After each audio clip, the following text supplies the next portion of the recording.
Sunday, July 21, and welcome to Unicorn Report number 3. Thank you to the panel for joining us. I know it's kind of hard to convene this many people on one call, so I really appreciate you guys making the time and effort. I know even Roll Tide is at work right now, walking around with an earbud in her ear. So again, just once again, thank you guys for joining us on this call. So before we get started on Unicorn Report number 3, I want to do a quick recap of number 1 and number 2, that way people kind of see the trajectory of where we're going. So basically, this panel, the Unicorn Report, specializes in debunking, declassifying spiritual, let's call it etheric matters, but as well as other, advanced quantum technologies too. So in Unicorn Report number 1 that we did on Rise TV, it was basically connecting the importance of stellar projects with our true divine spirit.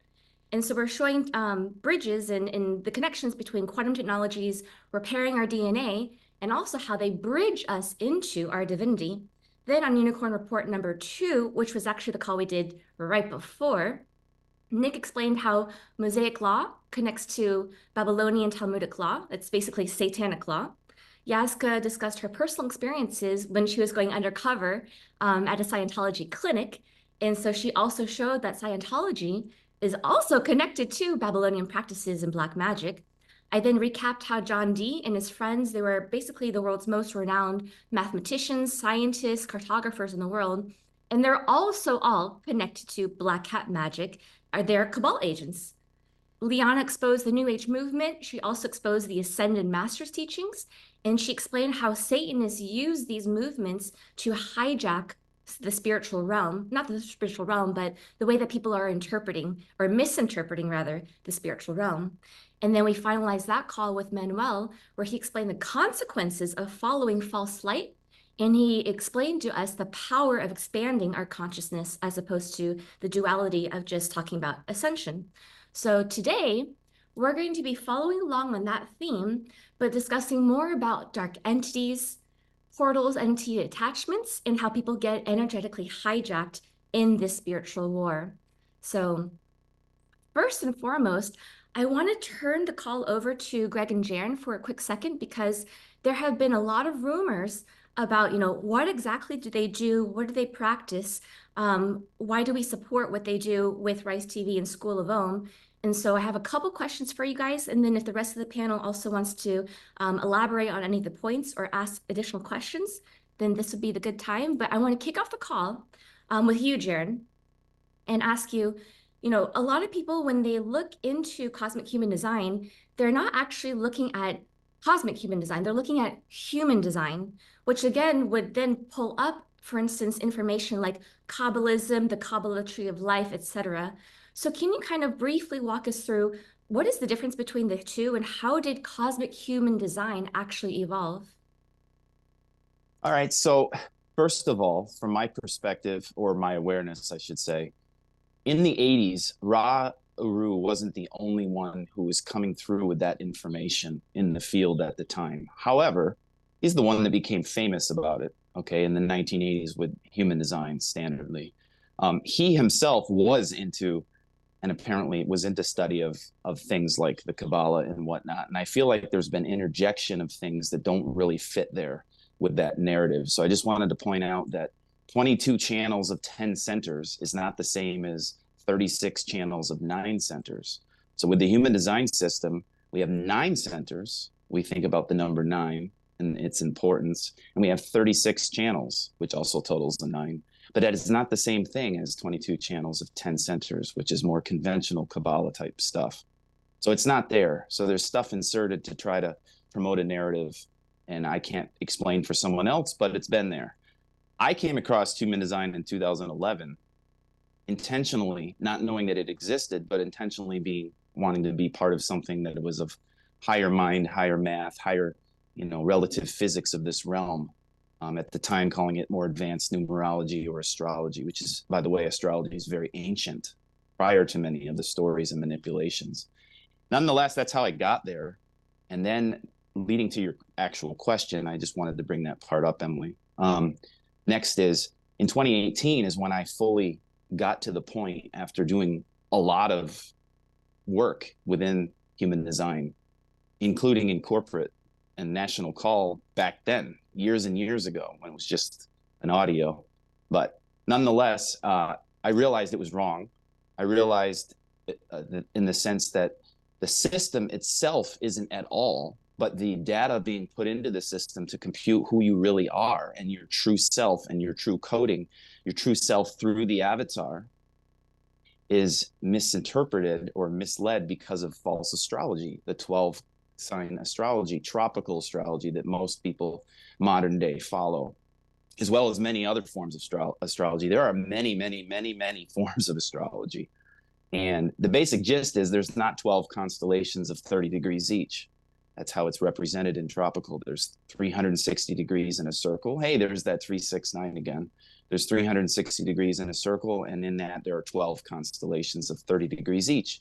That is not the truth. True sidereal astrology, which is what I had come more to in 2018, is 13 constellations, and all the constellations are different sizes. That is vitally important, just like everything else you see in its uniqueness that is different sizes. Trees, people, and everything else that we witness, planetary size influences, they're different sizes. So I joke, we don't have a communist sky. So in that, we have 13 constellations that are different sizes. Keep in mind the number 13.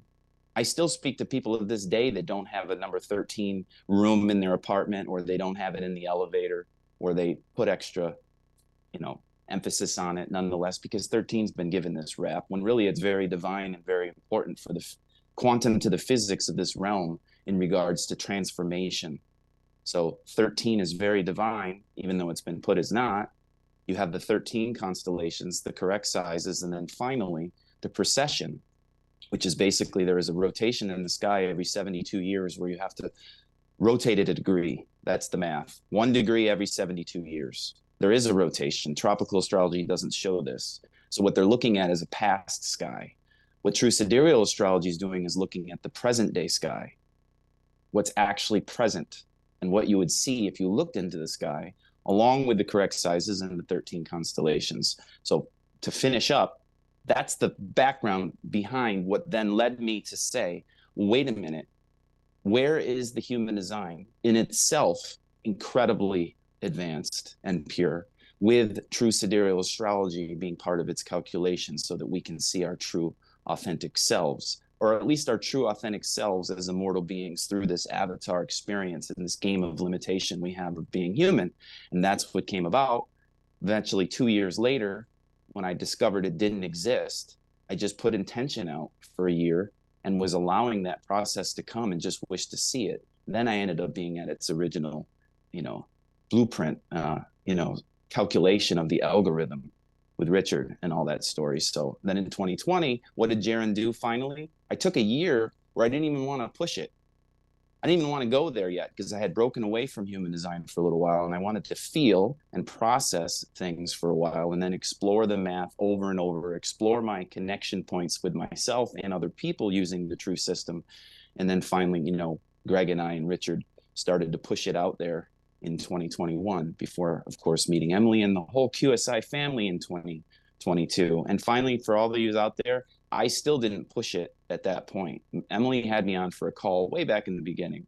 We talked about it, but there was no nudge. I would rather have consciousness, energy, spirituality, empowerment, humanitarian manifestation elements of what is universal and pure prior to anything else be how I'm seen or what I'm part of with the QSI family.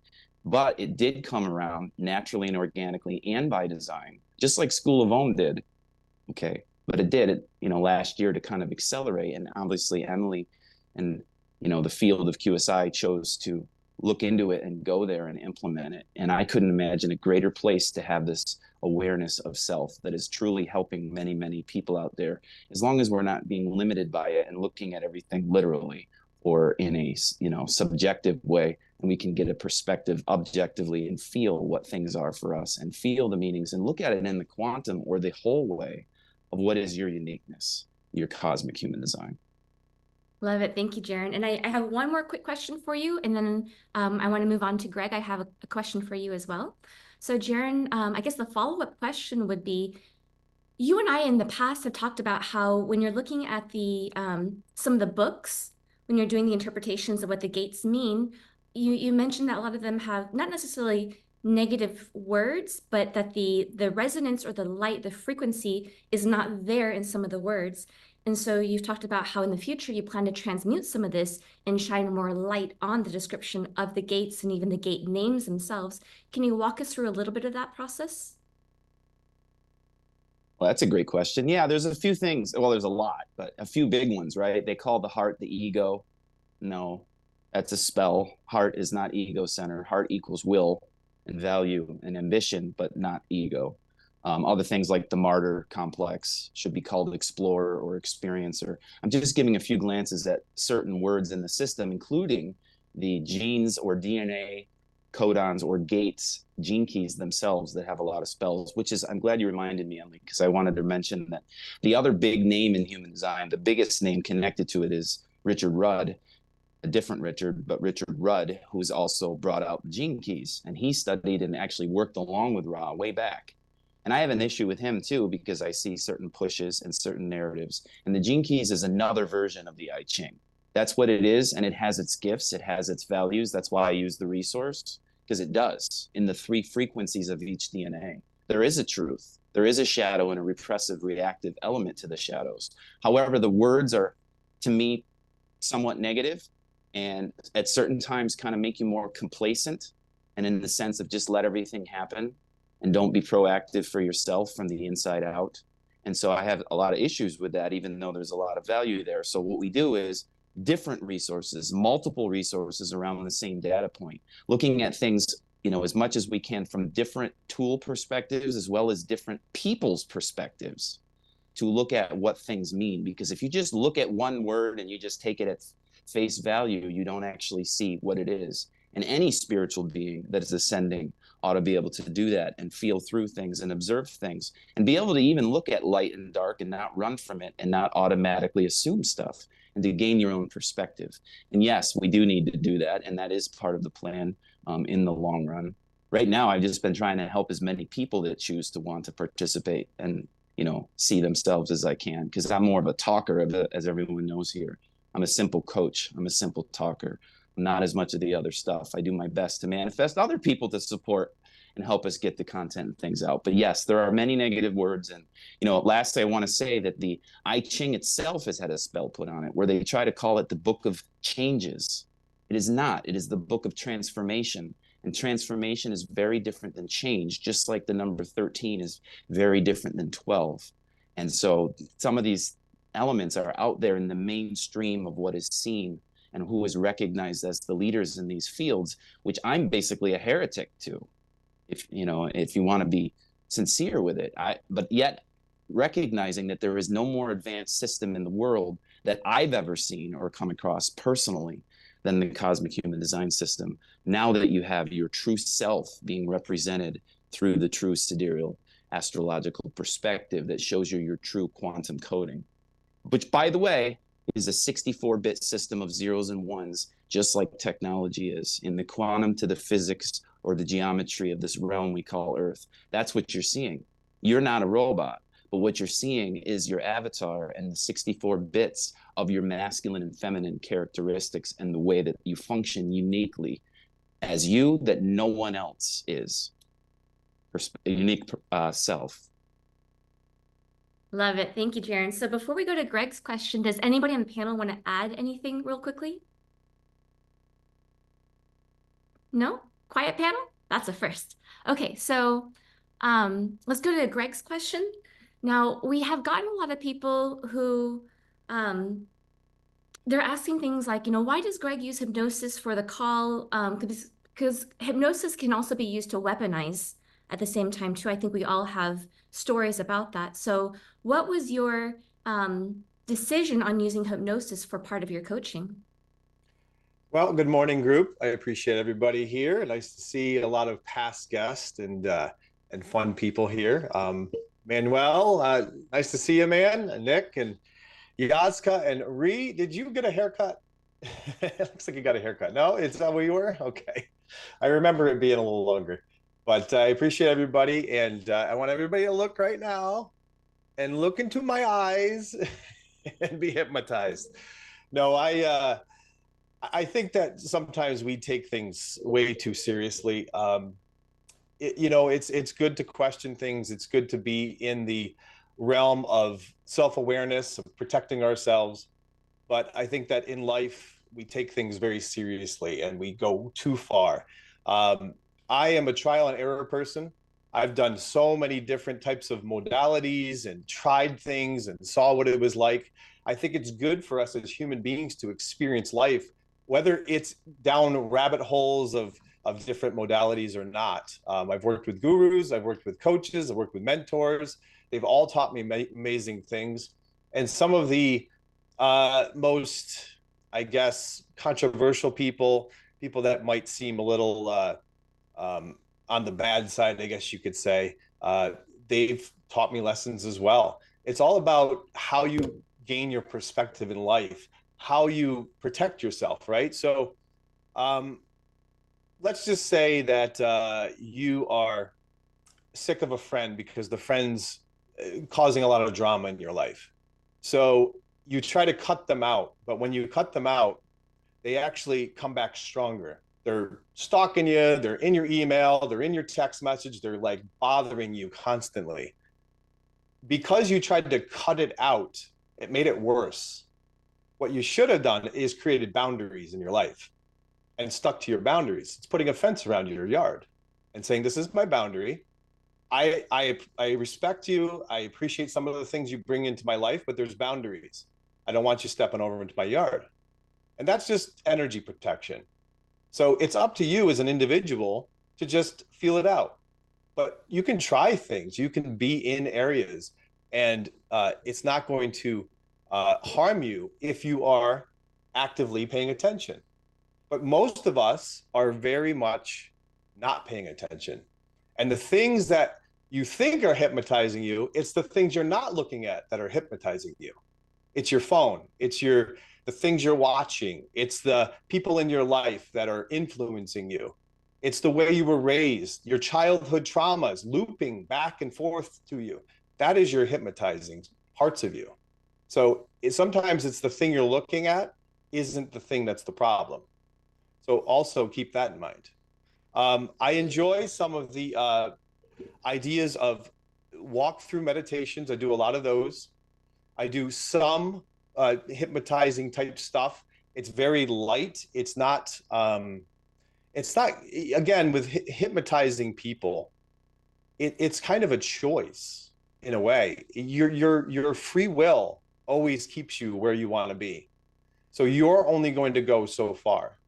And when people are bringing you through a meditation or whatever they may be doing, when you're doing that follow along, you're just using the internal, right? And you're just allowing yourself to go as far as you will, and then you won't go any further.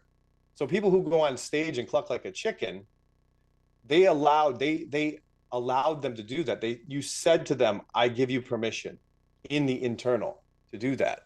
But you don't have to. There's people out there that won't do it at all. They won't even step that way. They won't even say, I won't even go on stage and do that kind of thing.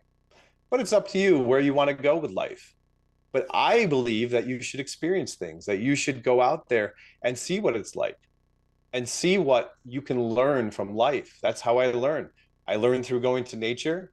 I learn through watching YouTube videos on people who are doing things. I learned to go to classes or to workshops. I learn all kinds of things. I don't know if these people are good, bad, whatever their agenda is, but remember that we have the influence on who we want to be. We are in control if you're living life from the inside out. That's your trust system. That's who you want to be. But most of us are very damaged, and we live through the loops, as I said, programs from the childhood, from all the things around us that have been surrounding us through the matrix. So we have to be aware that there's healing to do. And that's what we do on the School of Om. We're trying to heal you and give you the tools. I'm not doing it for you. You're doing it for yourself. All I'm doing is a catalyst for you to help advance you, to help bring you into your true, authentic self. That's all me and Jaron talk about. authenticity, one of one. Be the most powerful person you can be for you. I'm not trying to make you be anybody else. I don't want you to mirror anybody else. I don't want you, whatever. You be you.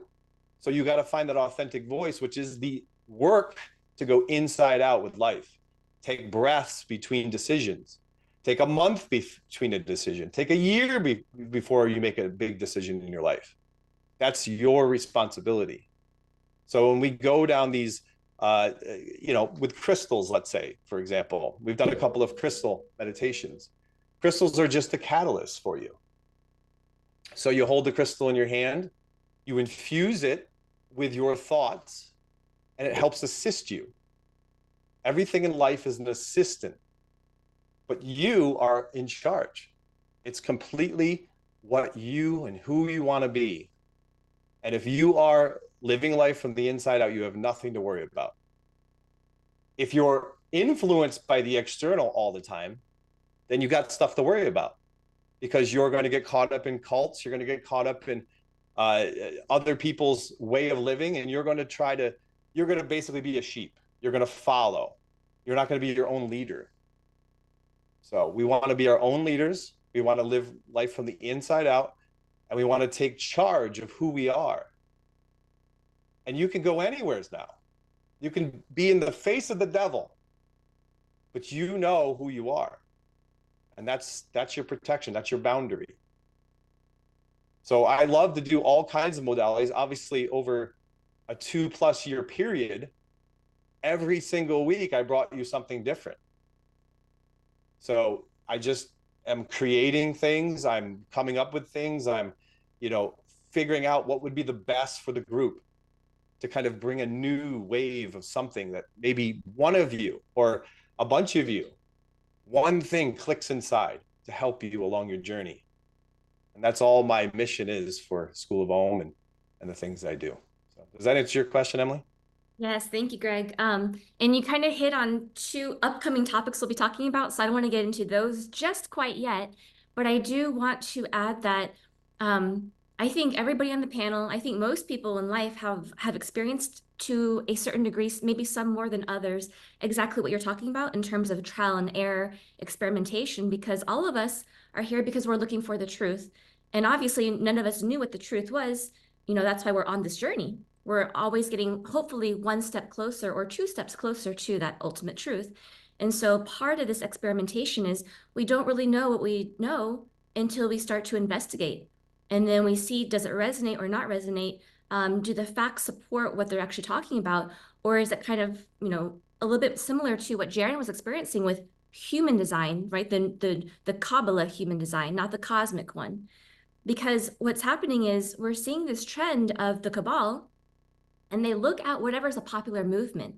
And then they come and they infiltrate, they hijack, and they convert. And through that very step-by-step formula, it's almost like the only formula that they actually have, they go and they cast these spells to then convert it. So like how Jaren was describing, that it's supposed to be a human design, but it wasn't a human design because it doesn't follow anything that's actually real that does with human and designs. They just call it that to confuse people, right? So that is a very common pattern that we've been exposing for how long now? Years now. And then to go back to your point, Greg, you talked about authenticity. And on our prior Rise call from just this last Wednesday, but we've talked about this topic repeatedly. If you continue to use tools or other people as crutches, you will never learn how to harness your own ability. Because every time that there's some kind of obstacle or challenge that's in your way, the first thing you do is you've now conditioned yourself to run to someone else or run to something else. And that's what we're trying to tell you. Stop doing that, because you are powerful, but you continually give your power away if you don't rely on only you. So does anybody want to add to that really quickly? Liana, then Manuel? Yeah, okay. I just want to point out a couple things. Oh, sorry. Liana, Manuel, then Nick. Okay. Okay, thank you, Emily. Yes, I do have something I wanted to add to that. Actually, I was talking about this very thing just the other day in the Tennessee Quorum Call. I was talking about the difference between looking outside versus looking inside. And one of the examples I used was, so when we're looking out at these gurus or books, New Age authors and all these like New Age movements and everything that we find on social media with influencers and all this stuff, things like pendulums, tarot, all these little, physical sort of divination things that we're using, all of these external routes, I guess you could say, are sort of, I compared it to, so when we're a baby, when we look at babies after their first few months of life, everything that they experience in the world from the moment they come out of the womb are everything that's outside of them. They're seeing all these faces of people, and they're seeing all of the parts of their surroundings and their environment, and everything that makes up their sense of reality is based on all the things that they see outside of themselves. But if you take this baby and put it in front of a mirror and you see the wonder and the awe, suddenly it has a sense of self. And it's this reflection is, this is me. And I can see it, these changes. And so when we're looking at all of these things outside of us in our spiritual journey, and we're looking at these different divination tools, these different gurus and teachers and all these things, and these are where we're putting our emphasis and our attention and our focus, it's similar to a baby that's making up this construct of reality based on everything in the external. And the moment we start to reflect inwardly and turn our attention.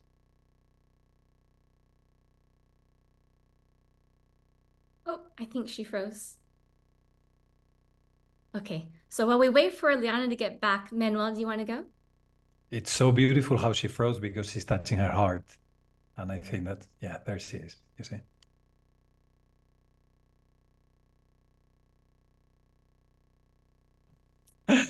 Okay. I thought she let's was see. back, but she's not back yet. All right, Yes.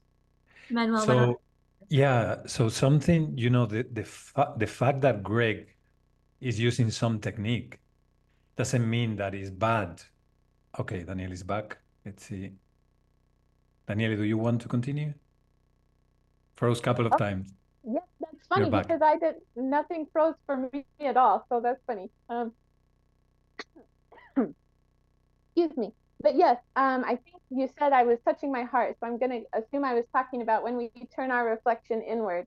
So when we're turning our reflection inward on our spiritual journey, then it's like surrounding ourselves with a mirror, and then we're forming our consensus reality with our soul self, right? The soul self that we are, we're becoming aware of ourself as that. And one of the sort of superpowers of doing that is when we're focused there instead of on all these externals, we're growing our awareness as a soul self. And this soul self, right, is the heart energy that's generating our electromagnetic field. So when we're saying expand our awareness and center into love frequency, the soul self is the love frequency. So when we're tuning in to that self-awareness and shutting out all of the external distractions that are trying to pull us away from that self-awareness and lower our frequency, we're bringing that in and we're pooling our focus and our attention in to ourselves as the soul, and that soul awareness grows. And as it grows, so does the strength of our field that is our natural protection. Our soul self is much more capable of protecting us against external influences than just our intellectual 3D mind alone. And we tap into that and expand it and grow it by focusing our energy inward. So that's the example that I wanted to use, and that's all I have to share on that. That's beautiful. Thank you, Liana. Manuel, go ahead. So yeah, what I had started to say is that the fact that Greg is using something like a tool, it can be hypnosis, it can be a stone, doesn't mean that it's bad. And we have seen how many symbols and techniques were hijacked, like the triangle and the eye that can symbolize something beautiful, like awakening. but then it can be used to symbolize hierarchy and giving your power away. So you change it. And for example, a technique as simple as meditation that people will see it's like harmful, like what you do in a School of Home. And I have joined and felt re-energized. But there is the video of Yuri Bezmenov, the guy of the demoralization. Do you remember? And in one of his famous YouTube videos, he explained in the minute 40 something how the KGB loved the gurus where the Beatles went to meditate because people went there to forget their problems and be disengaged from the society and the suffering of the people. So you see some beautiful technique like meditation can be used. And you know what I think? So this is general, but now I go to QSI. So, we know in QSI that we have a relevant role for the planet. So that tells to me that the many astral eyes will be on us, more than in other human beings. But now we know that our mission is actually for the universe. So can you imagine the number of astral eyes that are on us? So because I know that personally, I wouldn't do anything at this point. And I know that people are curious about our spiritual side and past lives and who we are. But my feeling is that being in QSI is the biggest accelerator of our information about ourselves ever, that we don't need to do anything extra. And I just went to the ICO of Kim, of the Archangel Seraphim, where it says unresolved issues that need to be resolved will come. They will come. Whatever you need to be on QSI and want to participate is going to come to you without any extra practice medium way, just by being. And it will be a lot. It's going to be a lot. So my advice would be to protect, to join Jerin and Greg and Emily in what they do because it's safe. I believe where Emily is safe. and not to be but yeah, just to be very aware at this moment. Thank you, Manuel. Go ahead, Nick. Okay. Yeah, I want to address 2 points basically from both what Jaron and Greg said. We now, because of what we learned, we basically know that they've lied to us about everything. So things that were said to be bad are actually good, and things that were said to be good were actually bad. So what happens is that all of these forbidden practices and things that were said to be bad, we have to reevaluate them and re-experience them in order to determine whether they're actually really bad or really good. So, to say a practice was forbidden or was a bad practice, now it may have been that the Cabal told us that when in reality it was actually a good practice that would have helped us to become self-aware and ascend from where we are. So we have to, regardless now, because of all the lies, we have to reevaluate to determine definitely whether something is good or bad ourselves by experiencing it ourselves. So, that's something that again, people will just shy away when they hear a word, like you said, hypnosis or something. They're like, oh, no, that's no good. Or as Jaron said, the number 13, I don't want to have anything to do with it. These are stigmas that people have accepted as reality, that many of them are not true. And that's what the Cabal counted on. The second thing, as Manuel said, is that, we've learned this throughout QSI and from School of Om, that any tool can be used for good or evil. It's not the tool itself, it's the intention that the tool's used for. If you have a hammer, you can build a house or you can smash somebody's head in. The hammer is the same.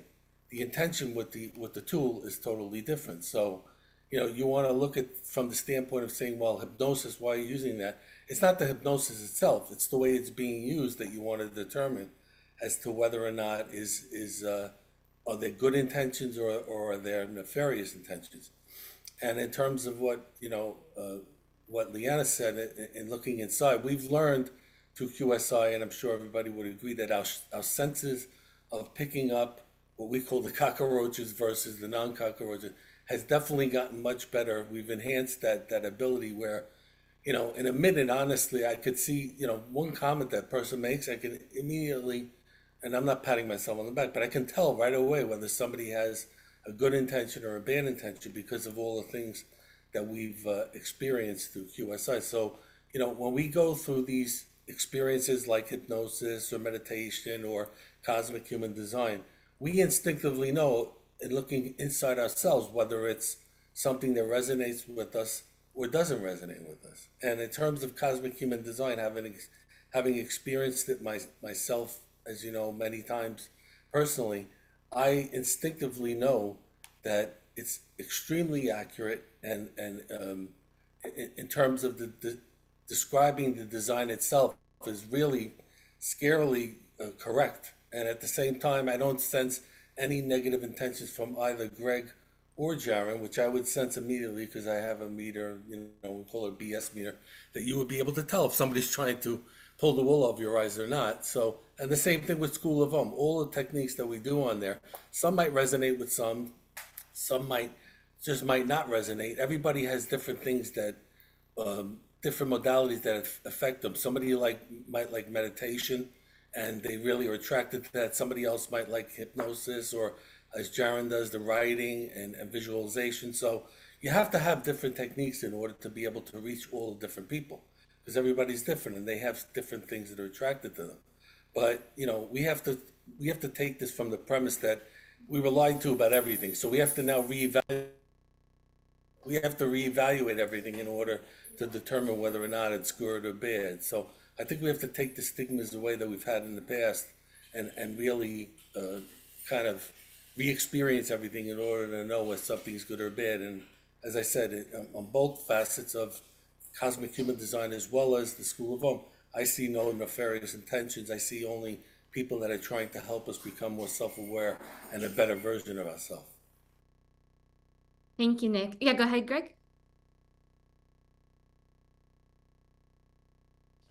Yeah, I just want to finish up a few points here. Thanks, everybody, because that was good stuff. When we talk about vibrational levels, so not all of us are in the same spot. I've been awakening for 25 years. So a lot of different things I've experienced, I've gone through different stages of my life.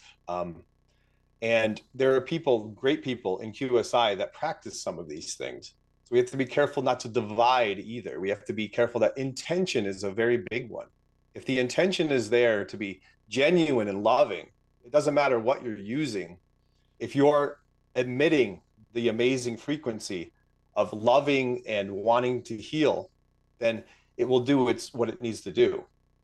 For example, when I started my awakening journey, Esther Hicks was one of them that helped me. So, law of attraction. She's a channeler. Now, it did great for me. I listened to it. I thought it was crazy, but then I started to listen more and more and more, and I started to improve myself.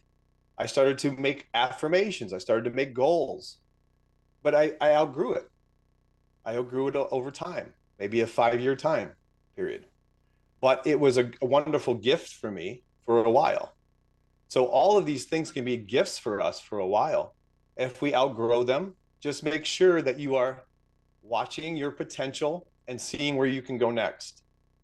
So I encourage everybody to just pay attention to inside out, where I want to go as a person, and make sure that when you're using something, it's not engulfing you, but it's a tool, like a hammer, as Nick said, or a car, right? Get you to point A to point B. Or it can be used for something bad, like hitting somebody, right? So it's all an intention. So be aware of that and use it wisely, use it with respect and honor. And then when it doesn't resonate with you anymore, just move on and then move into the next level of who you can be. It's an onion. Life is an onion. You just keep unraveling who you truly are to get to that core person, that core being, that core voice from the cosmos, who you truly are. So that's where we want to get to. That's what I wanted to say there, Emily. Thanks, Greg. So let's wrap up this section, move on to the next one, which kind of bleeds into this one. But I do want to add, guys, that in QSI, not just in QSI, in life, actually, you can't force anyone to do something or not do something, right? Like Nick and I have talked about this on endless trading related calls, we cannot force you to buy an ICO, just as we cannot force you to not buy an ICO. We cannot force anyone to not use a pendulum or tarot cards or, practice QHHT or follow these, mediums and channelers. So we can't force you to not do it. But at the same time, we have to protect our bubble too. So for us, it's about protecting the integrity of QSI. So if you are still practicing that, that is obviously under consideration for us, but we cannot tell you you're not allowed to do something because that's your own life. That's the difference between, communism and dictatorship versus free will. We do and we say what we do to protect the bubble, to protect the aura and the frequency, but it's still your individual journey if you choose to continue to do something that we don't believe in, that we don't agree with. And later on, it'll also be your own individual timeline on when you learn your lesson and start to, like what Greg was saying, evolve from there and learn that you don't need that anymore. That was your crutch to get to the next level. Now you are your own person, your own authentic self, and you can help yourself get to that next level. So I want to transition the call into actually tools versus, like people and the frequency and everything. So it's almost like a two-part question or a two-part category, guys. But I'd like to go over stressing the importance of, in Stellar, we call it do your own research, DYOR. But I guess in this realm, it would be called DYOH, do your own healing. So we encourage people to not use the mediums, the channelers, energy healers. And there's always a discussion of what is the difference between somebody who's an energy healer versus energy tools. So I don't know who would like to start. I'll kind of open it up to the panel. If anyone would like to tackle this, go ahead, Manuel. I mean, for me, this is very simple, and it comes to what Daniele was speaking about. Emotions is energy. Emotion is energy, and emotions are uncomfortable because there is a wound from where they normally come, where we need to protect. So the biggest work you can do and the most difficult is to look at your child, at your children, at your mother, at your spouse, these things that are painful. And we do meditation and we do so many things to escape from those. But we don't need anything extra. It's in our life already. It's in our life. So I think this is the trap that to do our own healing, we need to rely on somebody external, and we don't. Of course, we can listen to things that help, to books, to people that have done the work. But I have always said it is natural. I mean, it's not easy to open the heart because it hurts. And the most painful things are in the unconscious for a reason. But we have the technology already, and it's very natural. And I wrote today that in QSI, because the love, and I look at the people now, and I feel so much love for everybody, how we are in the chat, supporting each other. The healing starts to happen naturally because somebody says, okay, maybe I tell about this fear, it's vulnerable, but here people react well. So we do it, and somebody answered like, I know what you experience, and suddenly the person is in tears or through an ICO. So for me, it's keep it simple. It's already in your life. It's the relationships. You don't need to do anything special to be anything special. It's happening. And with the sapping, we have, all this protection, all this support that will make it even. And it's energy. Everything we feel is energy moving. So it's there already. Thank you, Manuel. We'll go to Yaska, then Danelle. And then I'd also like Ree and Roll Tide to comment on this, because I know this is a big thing that you guys are always teaching the leadership team. So Yaska, Liana, Ree, and then Roll Tide. Okay, hi guys. Thanks for being in the call with you guys. So this is actually quite my area, if you think about it, when we talk about healing, because I've been working with energetic medicine for 30 years, and I've been practicing acupuncture, a little bit homeopathy, and I also have tried Reiki and all these. I'm Reiki master actually, but I haven't really used it. But around maybe 14 years ago, I bumped into SCIO, which is Scientific Consciousness Interface Operating System, which is which actually means that it uses coded frequencies to treat people's challenges. I would put it this way. I never talk about operating with sicknesses. I talk about imbalance and correcting those imbalances. And I think that human beings have been able to code sicknesses and parasites and emotions and hormones and everything already for hundreds of years, at least 100 years. We know about rife frequencies, we know how to use them, and they are actually working pretty well. We also know that they've been used in MK Ultra and in kind of nefarious, weapons. So to me, what is the difference in like using tools and using the medium, which is usually always a person who is kind of like focusing some energies towards somebody and interpreting the situation through them. So to me, it's obvious that the person who is treating somebody as a medium, like I'm just being very, blunt, like, okay, I'm here and I'm telling, okay, I'm guiding universal energy to you now.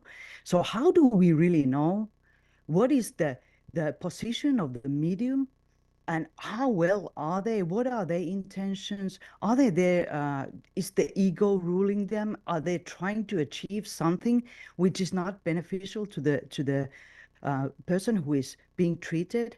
So this actually guided me away from doing personal healing sessions because I thought that even if I think that I'm pure in my intentions, I don't really know what's going on in my subconscious all the time. So I rather use a machine that has coded all those frequencies that can also be detected if they are in balance with a patient or with a client. And for me personally, it has made the whole treatment sessions much more safer to myself because I don't want to get in between the healing process. That I think that we are all capable of treating ourselves. And if you're not, if the client is not really capable of tapping into those healing energies yet, those imbalances can be, downgraded, and then the healing might flow to those people naturally without me being part of the process. Because I don't really think that we can. I've said this also in the chat. I don't really think that we can heal anybody. The healing always comes from within. You can basically be co-spiritor in the healing process. You can give your perspective and you can maybe give some advices but you cannot really heal anybody. So to me personally, I don't use any healers. I use Geo on myself and I use it with my clients, but I trust the information and the data that the machine is able to detect from the person. And what is the imbalance, I think is the most important thing, because when you treat people with the imbalance, whether it's the mind, the obsessions, or the vitamin lack of vitamins, or the traumas that come even from the previous lives. These machines, they are so accurate. They can detect wonderful things that can be very helpful for us. But this is how I see it. Is for me nowadays, if somebody tells me I'm a healer, I ran the other way. That's my choice. So that's my 5 XLMs. Love it. Thank you, Yaska. I think we all are in unanimous agreement with you. Liana, go ahead. Yes, thank you. Yes, good. I actually don't have really any experience with healing technology. Um, but I will sort of bounce off what Yaska was just saying about, the channeler of the healing energy, the universal energy flowing through you. That was actually one of the things that I wanted to talk about too, that I've got my notes here on. So in QSI, we talk a lot about building bridges, right? And this in terms of building bridges into stellar. One of the things about energy healing is so the health of our auric field, and what I've learned in my personal journeys too, is the health of our auric field that protects us is also sort of like it's affected by the health of our mindset, our negative thoughts, negative emotions, any like drugs or alcohol that we're using, negative health patterns, poisonous foods, all these things affect the health and vitality of our field naturally. The same way with the earth, all of these pollutions and poisons and things affect, the health of our planet too. So all of these things affect the health of our field. Now, when we have these little holes or tears in our field, right, these are like little doorways. And when we start connecting our field to others through this channel of exchanging this, what we might see as Reiki or healing energy or energy healing, we are building a bridge for any entities that person is carrying or that we are carrying to sort of cross that bridge and move back and forth between those two fields. So if we are the one that is administering the energy healing, and we have little holes and tears in our field, which of course our DNA also right now is damaged, and this affects the health of our field, right? Then when we open that sort of our side of the drawbridge, so to speak, we're literally consenting to any attachments that person is carrying to be invited into us. And it's something that we may not notice right away. It may take a long time. It may take months. It could take years, even, just depending on all sorts of different dynamics that these entities come into our field and start latching on. And they may start affecting our thoughts, our mood, our energy levels, all sorts of things over time. But the more frequently we do this, the more open our little bridges are. And this is what I see as being referred to as portals, right? We're opening portals, these activities that we're opening. Now, the other way that I want to the other picture that I want to draw is that if you imagine all of us, like Manuel was saying earlier, all of us as like nodes, right, in this new quantum system, right? And we're all serving as nodes, right? So there are pathways of communication between us all the time on this network. Now, if we have our security system on the particular server that our security system is flawed, right? So I'm looking at this now from a technological perspective. Our security system is flawed. Well, if our security system is flawed and we're also exchanging data between all of these other servers, and we are very susceptible to corrupted code being installed on our server. And over time, this is going to affect our programming. It's going to affect our operational ability and capacity. It's going to affect everything about our system.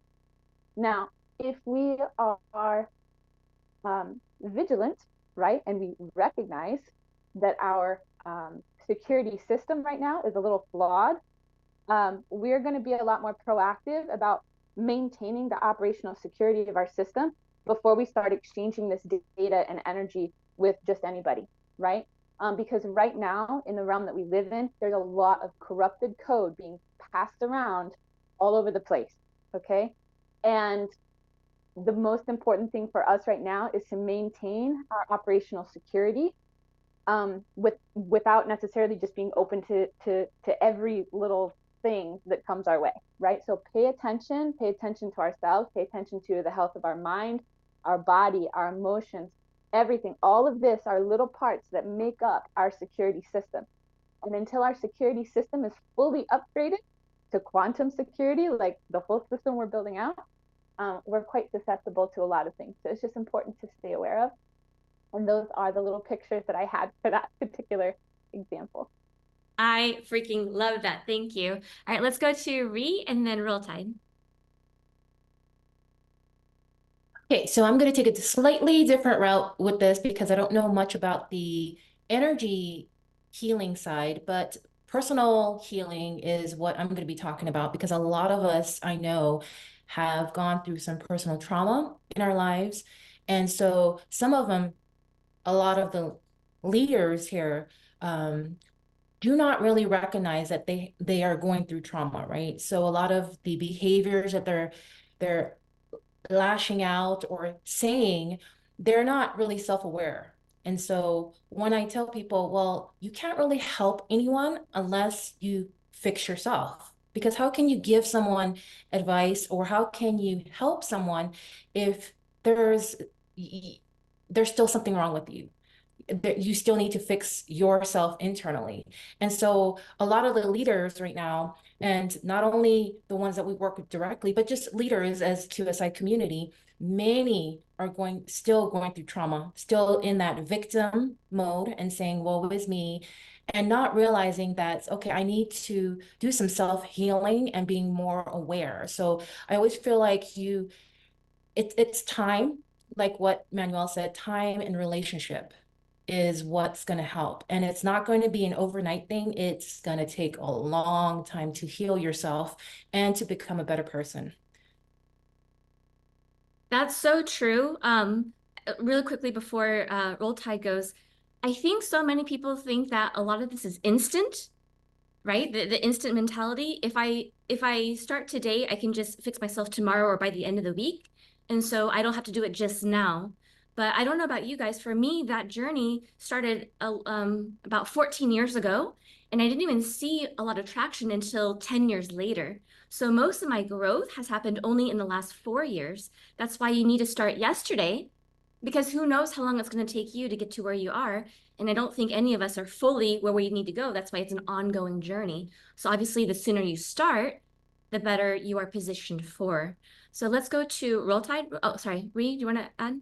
And so I want to just mention one more thing is when we say these type of things, it's not like we haven't experienced it on our own. We're saying what we've experienced too. So being in the top leadership, we've all been through some sort of trauma. So we're not going to say fix yourself, but we haven't fixed ourselves, right? So we went through years and years of work on ourselves to heal ourselves. And that's why we're saying you have to heal yourself in order to be able to lead people and in order to be able to heal or help other people. Amazing. Thank you. All right, Roll Tide. Can you hear me? Hello? Yes, we can hear you. Okay, good. I was making sure my earpiece was working. Actually, it's funny because I was going to go the route that Ree was going, because I'm not really keen on the new age healers and all of that. It kind of, I think intuitively I did it from a very early age, that went along with my trauma. So I had no choice but to kind of close off my channels and not let any energies in, any bad energies. I had to sift through that very early on. So that's why Ree and I, we put a hard stop on anybody that says, "Hey, I'm an energy healer. Here, come, let me help you." And we're like, no, no, no, because you don't. A lot of people aren't in tune with the frequency that the other person is bringing. So you don't know the intent behind it. So they may think, "Oh, well, this is great. They're helping me. They're going to help me move along in my journey." In reality, what they're doing is they're tapping into that vulnerability, and they can release that potential negative energy. Even if they don't have negative energy, they may have something attached to them and not realize it. So now you're letting that in. That's why we stress to our leaders, go within, do it yourself. We're relying upon ourselves. We give you the tools, like we have these calls. We provide education. We show examples of how this happens and how quickly it can happen. But that's why we encourage them. And like Ree and everyone has stated, we do have little gaps in our energy field because of trauma, because of lifestyles, etc. So until we heal that part of it, I just go within, and we talk about it every day. So kind of on the same lines as Ree, and meshing in between, Liana and what Yaska said. But with the tools coming our way, with people that we can trust, not the current system. As I've worked in the medical industry, I've seen a lot of systems that are flawed because people want to quote unquote heal people. In reality, they're just making things worse. So it's do your own research within, go within, heal the trauma that might recognize the trauma that's there, heal that part of it, and that way you're healing yourself instead of relying on others. Fantastic. Thank you. Yaska, we'll go quickly to you. Then I'm going to move on to the next section because we only have about 15, 20 minutes left. Yeah, just wanted to briefly say that I think that everybody who is practicing healing practices, whatever they are, should be really asking themselves, what is my motive for doing this job? Because most of these people, they actually are needing healing themselves, and they are projecting their own needs to other people, and they want to gain kind of like a position of kind of like it's kind of like a cover for themselves mostly, like, I'm healed, I have the authority, I will help you, but they are broken inside. So many healers that I know, they are suffering from sickness, and they have obviously entities in themselves. And I'm saying this very boldly because they're acting like it. They have tendencies of that seems like that they might have been even hijacked. And I think that, energy healing could be potentially very dangerous, unless if you're very self-aware that what are you actually doing. And also it brings on physical sicknesses to many. So people who are working with very, very sick people, thinking that they are kind of it's on control, let's put it this way. The situation is on control. They are actually sucking these same energies to themselves and putting themselves into risk. And I've seen this numerous times. And I just want to give a very sincere warning that, you really have to be mindful where you stand, why you're doing it, what is your motive? Does it come from the ego? Does it come from the sincere place? What is it? Or if you should refrain totally from doing that practice at that very point, or even consider what are the tools that you're using. Maybe you could use some other tools. So I wanted to bring that up. Thank you, Yaska. Let's transition to the next topic, but I want to reiterate some of the points that you guys talked about because I think these are really important for people who are listening and they're taking notes. So first of all, everybody on this panel today has talked about how we don't want to be interpreting things for other people, right? We don't want to be the channel, the medium, the interpreter, basically the one saying, this is what it is, right? Every single one of us have repeatedly talked about, we want you to empower yourselves. We want you to interpret the situation or the lessons yourselves. And that's all it is. We're just here to kind of guide you along the journey and share with you what our experiences are, or what other people have experienced. And in that way, we hope to help to, let's say, expedite your learning curve at the same time too.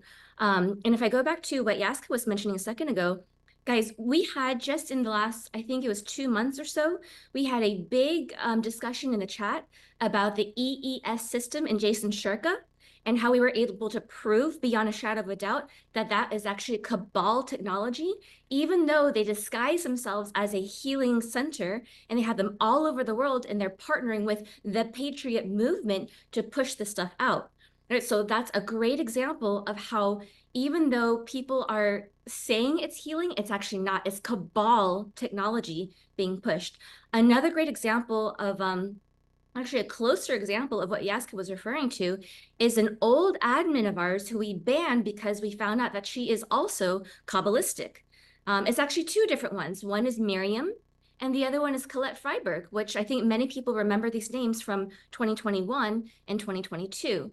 Both of them call themselves energy healers. More specifically, Colette Freiberg has a whole clinic in Southern California, and she and her husband have been practicing this for, I think it was 20, 30 years.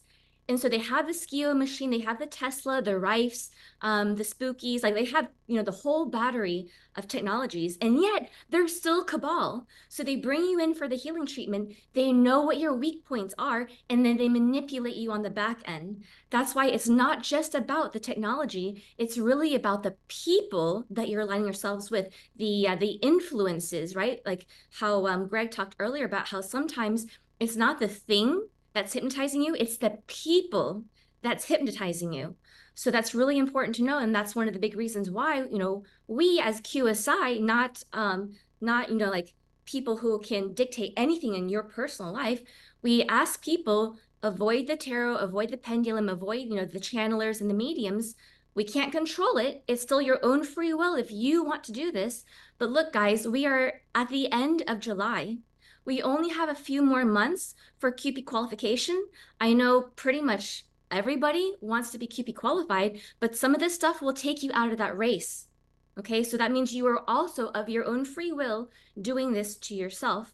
Now, there's a difference between a normal journey. Normal people can go and they can take however long they want to on this journey, this experimentation called life. And that's completely fine. You are where you are in your own journey. All I'm saying is that people who want to be QP qualified, we're expecting them to be at a, let's call it a higher level of mastery, of frequency, of intuition, of discernment, so that way it's almost like I've likened the QP qualifier to taking an entrance exam, right? If you just fail the test flat out, you're not going to enter the school or the university. So that's something to keep in mind, guys. So I want to transition to the last topic. Emily, I'm sorry, can I just add one thing? Because I want to add a little bit of a We only twist. have 15 minutes left. Okay. Just very quickly, in terms of the healing part of it, I agree that most people, really the vast majority is done by a person themselves. Somebody might claim to be a healer, but in actuality what they're doing is they're invoking the healing power of the person themselves, and they're actually healing themselves. For example, like there's been experiments where they give somebody a placebo pill and they say this is a pill that will cure your cancer, and the people believe that it is a pill curing the cancer, and they cure the cancer because they themselves inside. But I do think we do have some healing power, because we've seen many cases where there've been, somebody who's been very ill on death's door, and people, a mass amount of people are praying for them. Next thing you know, within 24 hours, they're healed. So I think that we don't have the power or the skill personally at this point to be able to heal somebody ourselves, but we have a rudimentary effect on people by sending them a positive frequency that enables them to bring out the power within themselves to heal. So I wouldn't say that we have no healing power, and I think that the ICOs we're doing, a lot of them are going to make us what we originally were. We will have the power to actually heal. We don't have it now, but we do have the ability to have a positive effect on people if we in a very basic way send frequencies out of ourselves to them. It does have a beneficial effect as well. So I wouldn't say that we have no healing power whatsoever. We have a very raw and unrefined ability to positively affect people. Thank you, Nick. Yeah, I mean, you're right. That's what these ICOs are for. It's to help us bridge us back into our divine self. So we do have these gifts, but I would say most of us are not there yet. So let's transition to the last topic. And since we only have about 15 or so minutes left, we'll keep this kind of short, but I want to discuss, portal openings, energy attacks, and what it looks like in terms of the signs or the symptoms of energy hijacking. So let's kind of go around the circle. We'll start with Mimsy, then we'll go to Liana and Jaren. And if you guys could take just 1 minute each and talk about your experience with this and what to look out for to kind of give people let's call it a checklist of sorts of things to be on guard for. I would say for me,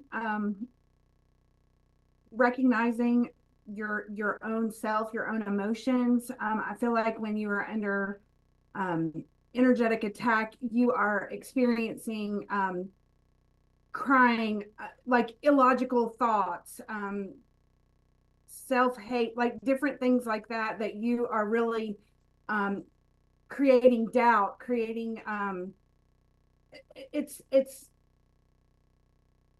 illogical. Like there's no sense in what's happening to you, and you can't see a way through a lot of things in your life. So that's kind of been my experience with things that have happened in the past with me, is that people who were coming after me were trying to create that doubt, the self-doubt, the affect my moods, affect things like that, and trying to open a doorway that way into my life. So that was my experience. Thank you, Mimsy. Yeah, it's that thief in the night that we've talked about on prior calls, where you start with the self-doubt and then you start to wonder everything else about you. And as you wonder and you flood your own self more, that's when the bigger attacks start coming. Ree, let's go to you next. So observing people who are hijacked or energetically attacked, I've noticed throughout the time that I've been here is that many people, when you try to talk to them, they won't listen to you. They're not their normal self. And no matter what you're trying to do and convince them, like, okay, get back on track, they're not going to listen. They have different thoughts, and then they start talking, how do you say, gibberish? Yeah, they do. They start talking gibberish, and they start talking where it's not their normal self. Because if I know how you are and that you're not talking your normal self, then something is inhibiting, or you're getting attacked, or you're being hijacked. So true. Thank you for bringing that up, Ree. Okay, Jaron, over to you, and then Nick. So I think a few things here. One is, let's say it's more direct in your personal life, and then another part would be more in the collective or on the periphery that you're witnessing. The first thing with your personal life is you're not a victim. So you got to ask yourself, why have I attracted this into my life? And then thus also when you're seeing something that you're not aligning to, or where you're seeing this kind of behavior, right? You have where you're seeing an ego versus true self or authentic self. You're seeing an ego manipulation, or you're seeing someone who's completely lost in dogma and just following some, hive mind mentality, or there's a variety of things with the ego, right? You're witnessing it, but why did you attract it in? This is where this opportunity for contrast is a big deal, where we say, well, now I know what I want through what I don't want. And instead of continually programming in the same thing and having the loop patterns repeat, I need to shift my consciousness inside to what I'm willing to be around, and thus really what I believe about reality and how I believe other people are. And if I shift my dream state and my vibe state, I'll attract different things. I wanted to give that perspective because there's a lot of victimhood out there, and in the sense of, well, this is happening to me. No, it's not. It's actually happening for you, even the darkness. It's up to you what you do with it. The other thing, though, is in the field itself, which you see when you just jump out and you drive around and you go to this grocery store, or you're on the online forum and you're looking at things that are in the field. You got to have your own discernment.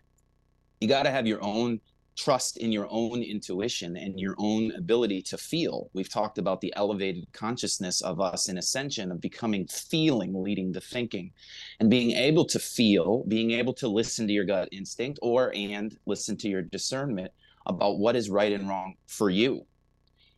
What you think and feel is right and wrong for you doesn't mean that it's your job to make that right or wrong for others, but it is for you personally, and you have to have that radar up. I mean, you can tell any person that is at this point where we've gotten to this ability to recognize that we're not an ego, we have a true authentic self, that we don't manifest what we want, we manifest what we're being, and that we have the ability to get in the driver's seat of our car and start to set intention for where we want to go, who we want to be around, what we want to do. But then as things are attracting to us that represent the field of the collective, or your past karma that you're healing through, working through, things that are just still there mixed into that lightness, you have the discernment to say no, the outer no, and the inner no too. Inner no, outer no. Okay, now if it's something that you need to quote unquote protect with someone else, that's another thing. Like if someone, let's say one person is causing negativity to 5, and the 5 all recognize it, well, then you do need to stand up to it. You do need to shift it away. Why are you continuing to let it in? And in that, this guilt or this saving complex, you're not here to save them, and you're not here to feel guilt. If it's not right for you, it's not. So we need to move away from these things. And I have this all the time, and I'm not really answering the question other than the personal element of when we're viewing something that we recognize isn't authentic or light or, harmonious for us. And you'll see the difference between someone who's consciously making attempt, consciously taking a breath, consciously being neutral without an agenda, versus someone who's compulsive on unconscious autopilot and is spreading spells on purpose for narcissism or for some kind of agenda. You got to feel it for yourself. You got to wake up to that feeling. 1000%. Thank you, Jaron. Wow, powerful. All right, let's do Nick, then Roll Tide, Greg, and then we'll close that circle back in. Okay, I think that the main thing for us is that people need to be aware of the fact that there are constantly, as you said, portals or attacks that are coming literally from everywhere, because that's the way the world, the cabal works, that they're constantly using every means to try to get through to us and infiltrate us and change us in a way. So you have songs that have bad words in them. You have, at concerts that are doing, rituals and people don't know it. A happy birthday, is it really a cult? Is an occult practice? I mean, there's so many things that so we need to make people aware of the fact that there are many, many different ways that people are trying to infiltrate them. So then they are on their guard and say, well, what's the intention of this healer or this information that I'm getting? Is there a positive intention or is there a negative intention? So by becoming aware of the potential pitfalls from different practices and things, then they'll become more self-aware and they'll be more on guard to defending against the potential, infiltration or something. I think the main people, when we talk about the channels and stuff, I think the main thing that it kind of rubs people the wrong way is when we use the word hijack. You think of being on an airplane and there's a bunch of guys with guns basically saying, we're going to fly the airplane to this other country, or we're going to kill you. So when we use that word hijack, I notice that people get like really, hijack. So maybe we figure out a different way to say the same thing. But the point of the matter is that when you see somebody acting a certain way for so long, and then all of a sudden, in one fell swoop, that they're acting totally different than what they were, then yeah, that's a clear sign that there's something that's affected them that maybe they're not aware of, that needs to be pointed out to them. And people don't like that, but you have to do it anyway because it's your obligation to do it. And then it's up to them, as we said. People can only heal themselves and fix themselves and change themselves by themselves. We can stand on our heads and do everything we can, but if they don't want to do that, they won't do it. So I think the main thing we can possibly do is give them as much information and awareness of what potentially is attacking them, and hopefully they raise their awareness to the point where they don't allow these types of things to enter into their lives. Wonderful, thank you. And I like that about the plane hijacking. That's a great analogy, Nick. Thanks. All right, roll time.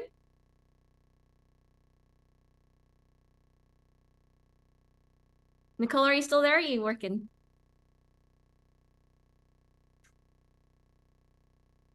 Okay. Well, guys, people who are listening on Telegram or watching the recording, Nicole's actually at work right now, so she's trying to do work and be on the podcast at the same time. So if you happen to be free later, then we'll bring you back in. But otherwise, let's go to Greg and then Liana, Yazka, and Manuel. All right. So I guess where I want to start here quickly is, in our lives, we have many people that surround us. And it's family, it's friends, it's all kinds of things. These attacks, these portals, these tough things that are going to surround us and maybe attached to us are all around us. And that's why we always talk about being prepared, grounding ourselves. Say mantras like I breathe in magic, I sit in love, I exhale miracles.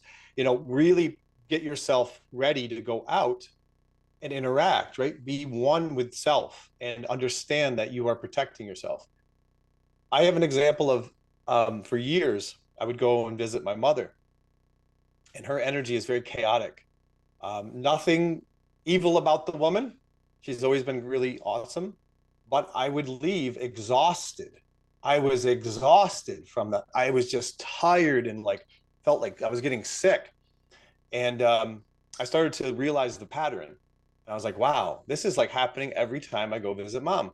So, it can come from everywhere. It can come from having sex with people. It can come from, just having conversations with people.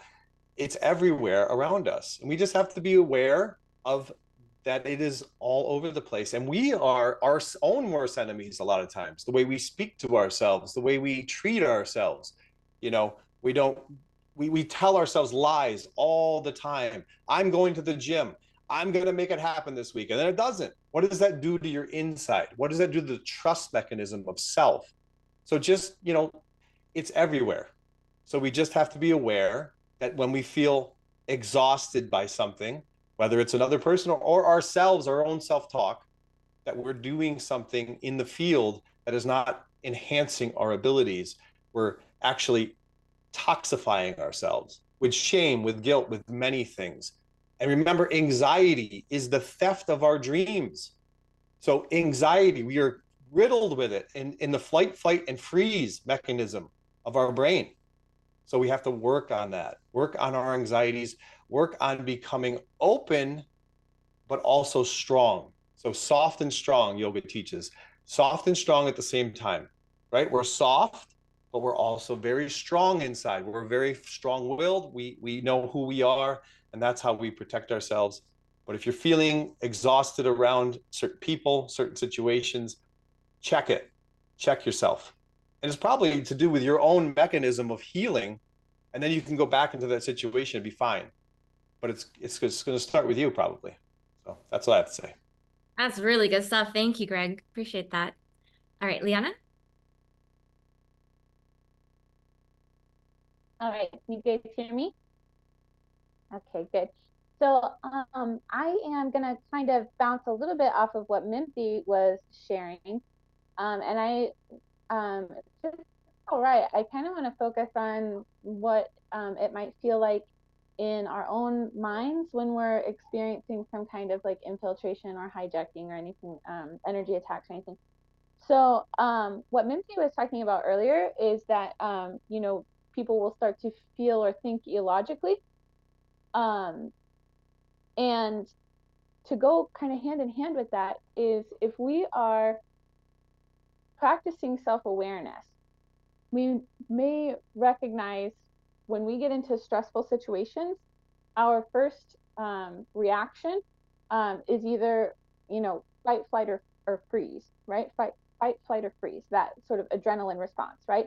Well, on the path of like personal mastery, right? We're like trying to we're conditioning that to be calm and neutral, right? So when we are coming into this sort of hijacking, infiltration, energetic attack sort of space, not only are we experiencing a lack of logical reasoning, which I have a little thing I want to add to that here in just a second, but also that first reaction, that fight, flight, or freeze response is going to start to be activated. We're going to lose our emotional balance, and whichever one we're going to is the one that is probably our default pattern before we started practicing that self-mastery.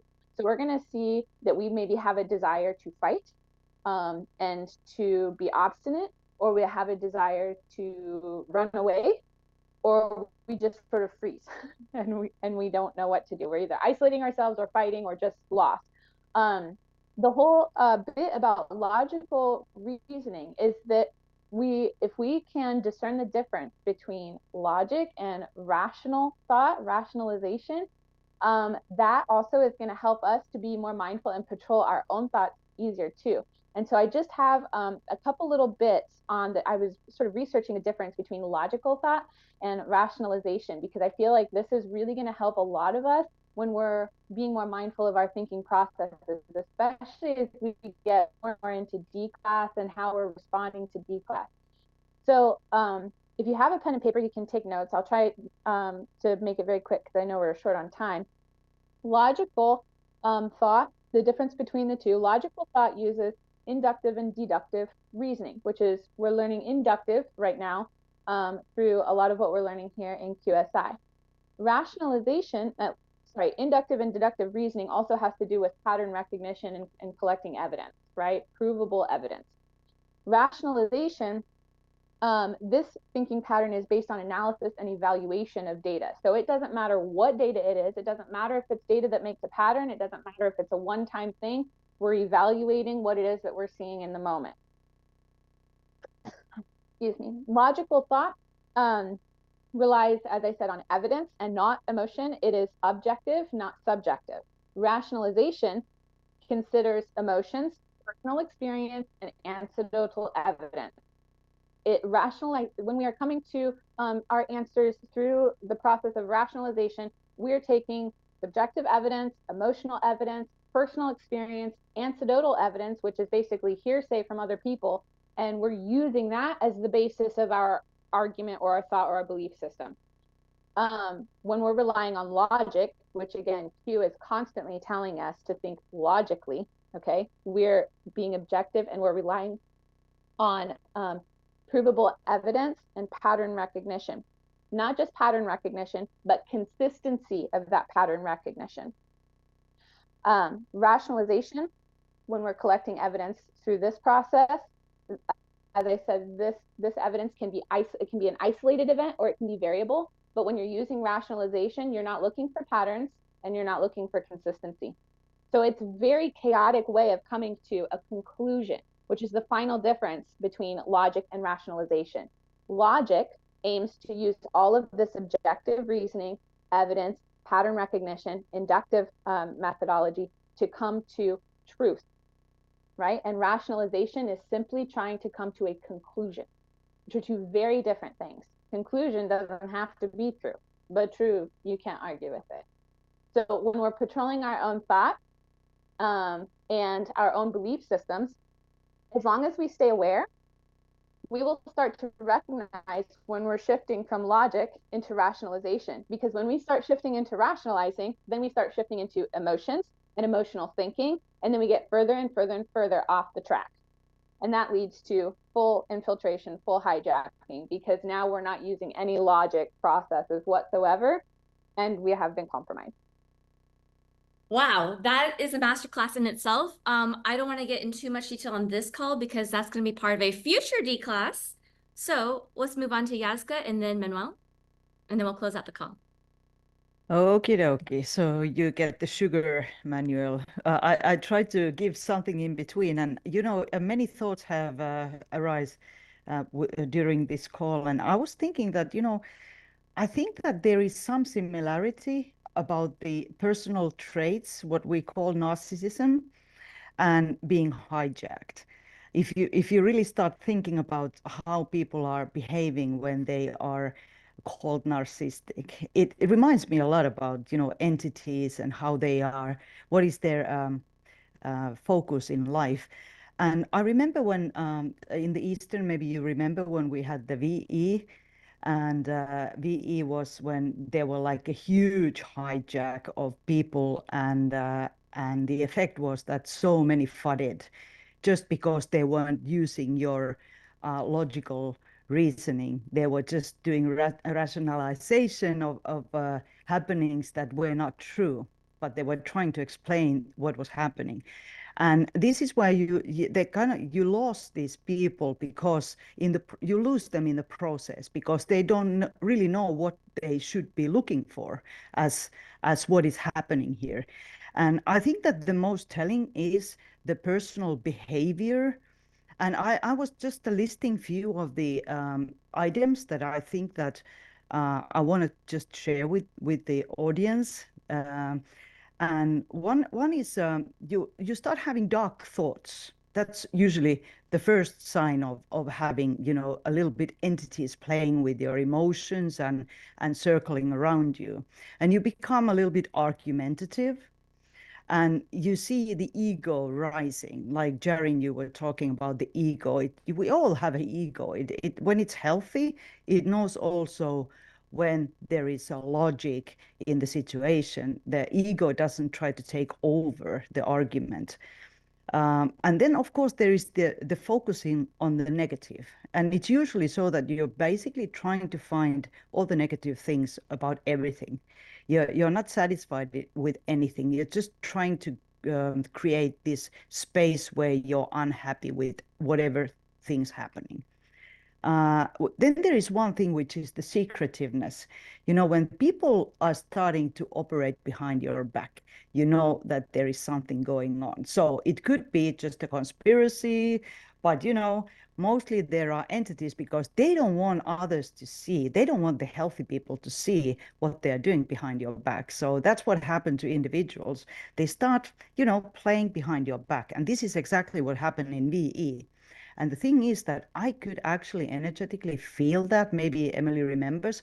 There was around 2 or 3 weeks before anything, came crumbling down. I was talking about this and I said that I don't really know what is happening, but I can feel it. I can feel it in my bones and I know something's going down. And it totally happened. Then if we go to the dark side or the witchcraft side, and when we see that people are really starting to feel, like they are drawn deeper into the black magic, so to speak, where the entities really roam, and there comes the addictions. It's usually very, very evident that these people, they become, oh, okay, bye-bye, okay. Uh, and then people are starting to focus on more of the bodily pleasures, and they are basically, gambling, drinking, using drugs. But then there is also might start collecting items that have a specific energy, and they use talismans and all these things that they think that are creating powers to them. It's kind of like you become those you're starting to manifest with those items this desired outcome. We call it witchcraft. Of course, we all know what it's. We all heard stories about voodoo, and I know quite many people are into voodoo actually nowadays, which is I think it's amazing. But anyway, so these were the thoughts that I wanted to share with you because I think that they are quite evident, especially in, like Manuel, you said, in QSI. We need to be very mindful who are we surrounded by, what our own thoughts are, and what our family is doing. And that's why I think that, many people want to keep their families out of it because there's also kind of like a warning system. You don't really want to get entities to your families through these different bridges. And I mean, I'm very protective with my friends and everything. I don't want to mess up with them by bringing them here. And so I'm using QSI as it's kind of like Emily, you were using kind of like I'm isolated. You have to be kind of like isolated when we're doing a massive project like this. And like Manuel, you were saying that we have so many entities now because QSI is such an important project. So we have all the cosmos entities targeting us. So I think that that's why this call becomes so important, because we really need to understand what we are doing here, why we need to be really focused, and why we should really give up all these practices that we have about energy and playing with energies. Let me put it this way, and focus on the ICOs and the stuff that they can bring to us. So that's my 5 cents. Powerful. Thank you, Jessica. Manuel, we'll go to you, and then I'm going to wrap up. Bye, Jaren. So nice to be with you. Bye, y'all. So I'm going to start a little bit with the previous question of the healers and the energy masters and healers, and I'm going to bring it to QSI so that people see concretely, obviously. So Nanna Nonna was an administrator in the channel or in the group, the Finnish group. And what role did she play? She pretends she was a psychiatrist, psychologist, something in that line. Why? Because she will know the information of people, what people feel, shame, power. That is one example, and the Finnish people know this is how they operate. So this is why we need to be so aware with these healers. Another master healer that I really love, and she was my friend, Annie Colatkar. When we had the discussion about energy, she said the biggest protection is love. These are famous last words before she was hijacked. So she was a master, a guru of this field, and she was hijacked because Ray and Nicole always said, put the armor of God. She never said that. She said, love is enough. No, I'm sorry. She's the proof, the living proof that is not true. And then I go now to hijacking. And I have to say that I have to talk about Annie, and I'm sorry, Annie, one day I will hug you. But to me in QSI, what is the biggest sign? That the people you love, Mimsy, Nick, Emily, suddenly they are now bad people. You start to doubt. And I remember Annie told me, Emily is a psychopath. Imagine. So imagine. And I saw Annie with Emily so many times with so much love. Like now it was this guy, the name of this guy from France, Oli, the same. I saw Oli how much he appreciated Emily and all of us. And suddenly she's the worst. And it's not a small change that, well, Emily may have said something that is not accurate and you bring evidence to. No, no, no, no. Is that your claim is super extreme and you don't prove it in any way. So for me in QSI, the biggest sign is that suddenly QSI is something bad. You start to doubt, you start to criticize, and I'm sorry. And that doesn't mean that we can say that something is not working and be critical. That is different, because then we will explain why and we will attack Emily. So this is for me the hijacking. Now the attack. So the attack, it happened to me before I was aware, and I saw the calling, which I learned that they can attack to other people. That my neighbor tried to kick me out of the apartment. The police came to my door 2 times. I mean, it was a huge mess. And of course, I didn't understand that, oh my goodness, they can use people. They can get into the body of people and do that. And in which people, in whom people would they get? In the closest people to you, your friends. So for example, my mother drinks and she's like a gremlin. I don't know if you remember this movie, The Gremlin. It was this sweet little kind of bear, was called a gremlin. But if you feed him after 12, he became the antithesis. He would attack you and try to kill you. And that happened with my mother. So what Greg was saying about visiting the mother. So what is the challenge there for us loving starseeds? Is that, of course, you don't want to say no to your friend or your mother, but you need to see through that and feel it's the entity. In my mother, there is a soul, there is love fighting back to regain, but she doesn't have the strength now. She doesn't have the support. So what Jari said very well, we're not victims. So even if we're attacked, we can say no. So when did the attack of my neighbor finish? When I say no, I'm not going to try to build that bridge. I say no, I don't want to see you. And sometimes we need to do that with our close people, unluckily. But many times we can also heal. And with my mother, for example, I can still see her and I say no when she's like that. And so then I think my final point would be that, as Leana said about these bridges, that were bridges and we may transfer entities. In QSI, we transfer love. And we don't need to do anything. We don't need to, and this is the beauty of the heart, and why I say it's unhackable, because we're sending it by just being. When we heal and we're more in contact with who we are, just with a warm word, we're sending also that, so we're strong. And I would also say, not because Ivan has said, do not be afraid. And how was the sentence of Q? You have more than you know. I think we have so much protection. And I have seen how when there is these attacks in QSI, the White House have their own plans. So I remember with Yaska, we tried to see before this thing happened in VE, we tried to see for months and we couldn't meet. And I was saying, Yaska, we'll meet when we meet. I cannot feel it. And then the day we meet, Yaska said, Manuel, there is this weird thing going on. And we start to talk and I said, oh, Yaska, this smells very bad. So Yaska and I met so we can have that conversation and start also. So the light has its own plans. So when Oli came, there is an ICO that comes and will give us something more. So absolute protection, and also be sure that we also have support when we need it. Love it. Thank you, guys. So I'll kind of finish out my thoughts and I'll wrap up the call. I know we're running a little bit over time today, so I apologize. Greg, I don't know if you need to leave early or not. I know Jaren had to leave, so I want to thank you guys for giving us your morning. So my final thoughts on this topic, guys, is I always talk about how there's a litmus test in QSI. And I really liked Nick's analogy about the plane hijacking. Like, you either have a hijacked plane or you don't have a hijacked plane.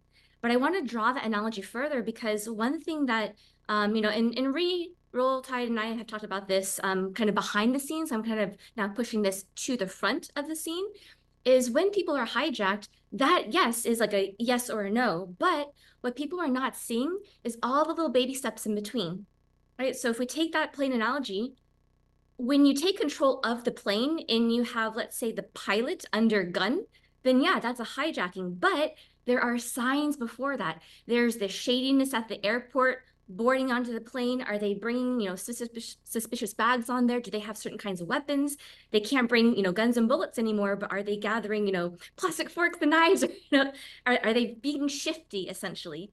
So these are things that you can look for before the actual let's say, final hijacking takes place. So there's a whole sliding scale of events that happens before that, and you have to use discernment, and you have to use your logic and able to piece these things together. So the litmus test for me, guys, and I've talked about this kind of ad nauseum, is when people FUD, when people have self-doubt, when they fear failure. And Manuel, you brought this up, but I even said the angels say have no fear. So if you don't have any fear, then who is creating the fear? It's Satan. Satan is the one that's creating and putting fear-based thoughts in your ecosystem, so you start to FUD. So, another way to present that or to think about that is if, like how Greg mentioned before, if you're not progressing forward in life, that means you have a blockage, and this blockage is trying to hold you back. So it's up to you to learn the lesson and remove that blockage from you so you can continue on your path, on your journey of rising and accelerating and expanding your consciousness. On top of that, especially because we're in QSI, so if I were talking to people who are not in QSI, this would be a little bit different, right? But since we're in QSI, I have to talk about people who have this, Ree brought up behavioral changes, right? Everybody who's in QSI, they come in because they are excited about Stellar. They want to know what's going on, whether it's the QSFS or the ascension, expansion part of it, the consciousness part of it, the rising, the divinity, right? There's so many avenues to come into QSI.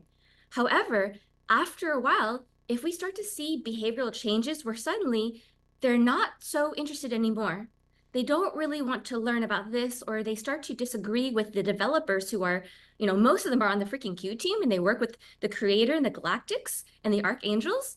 And they say, oh, these things are not real, or I don't believe in them. Guys, these are blockages. All we want to do is help you remove that trauma so you can then enlighten yourself. So if they start FUDing on Stellar, that's usually a core sign of it.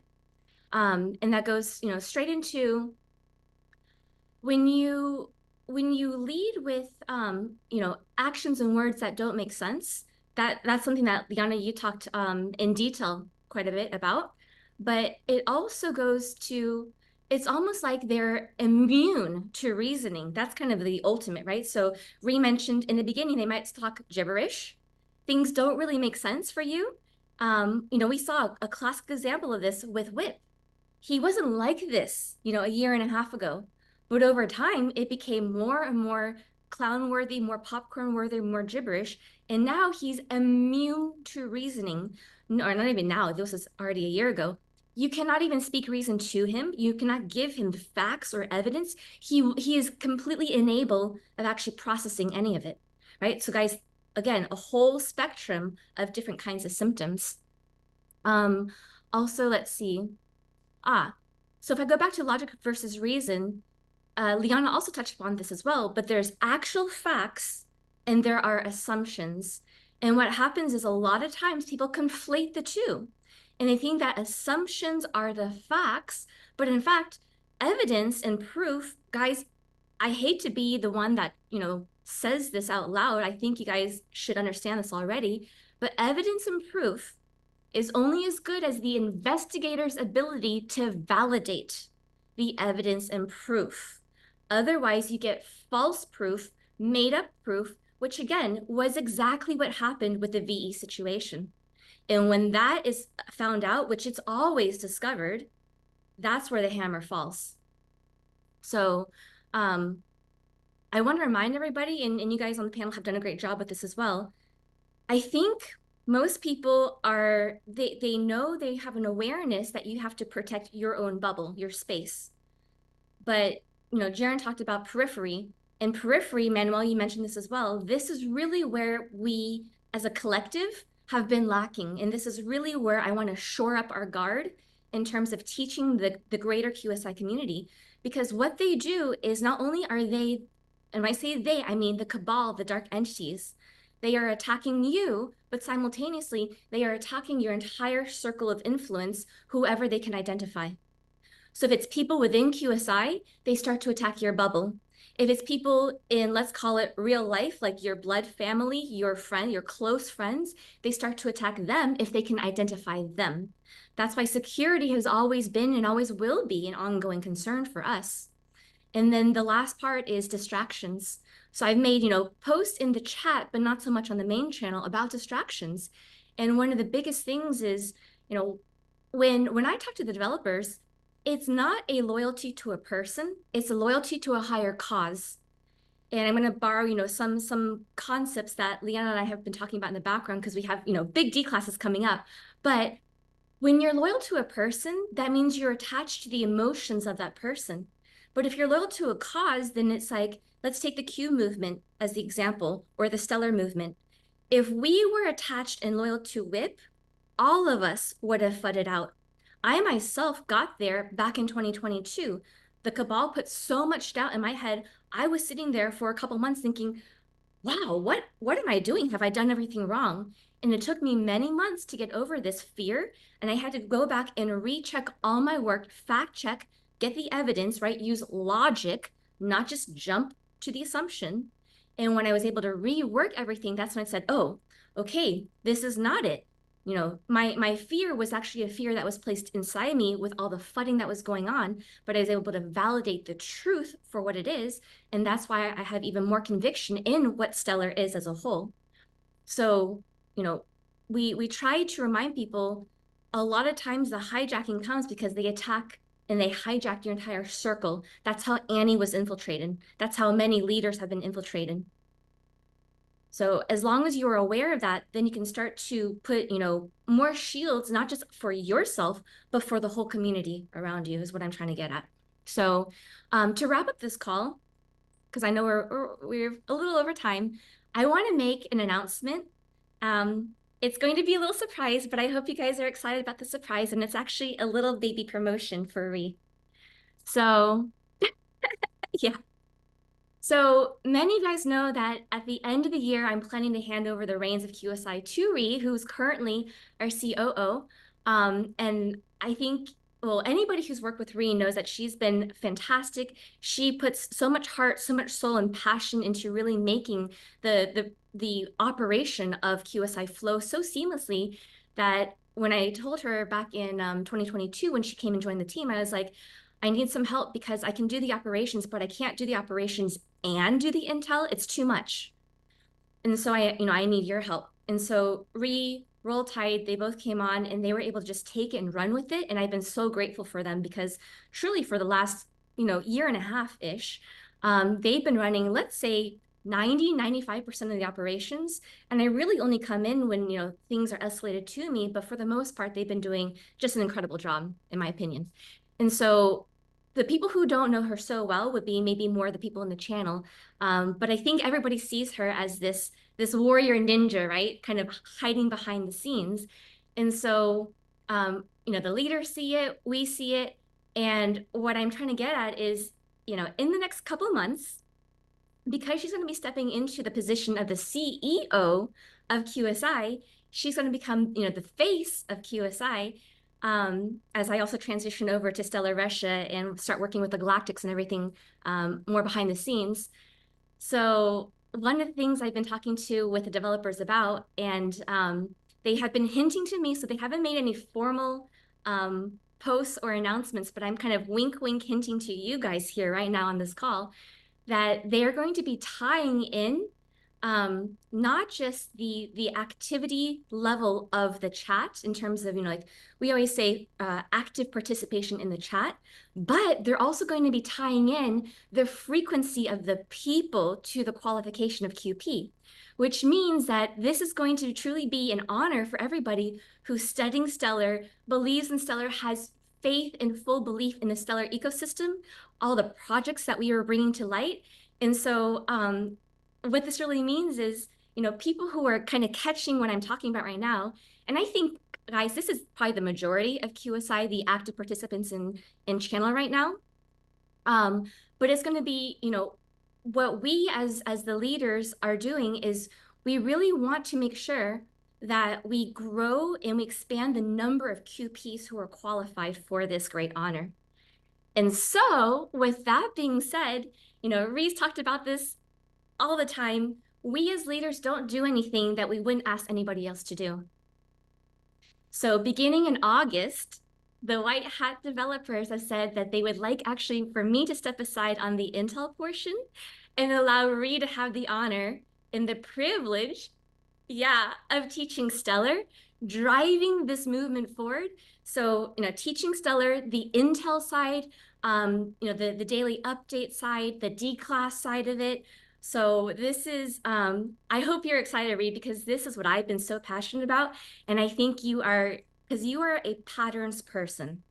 You're like me, and you love to put the pieces together. So it's almost like you're going to be continuing the epic cosmic connect the dots game that Ivan was talking about.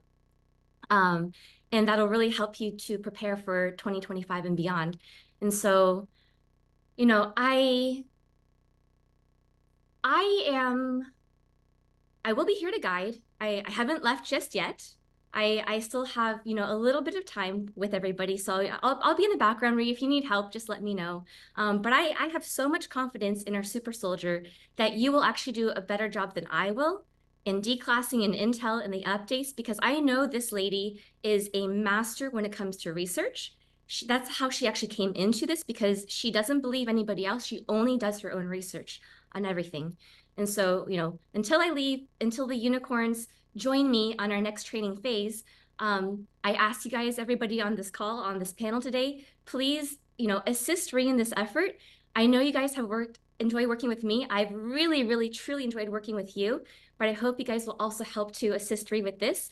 And Nicole, Roll Tide, I know I haven't talked to you about this yet, but I asked you to take on essentially what Ree's been helping me with.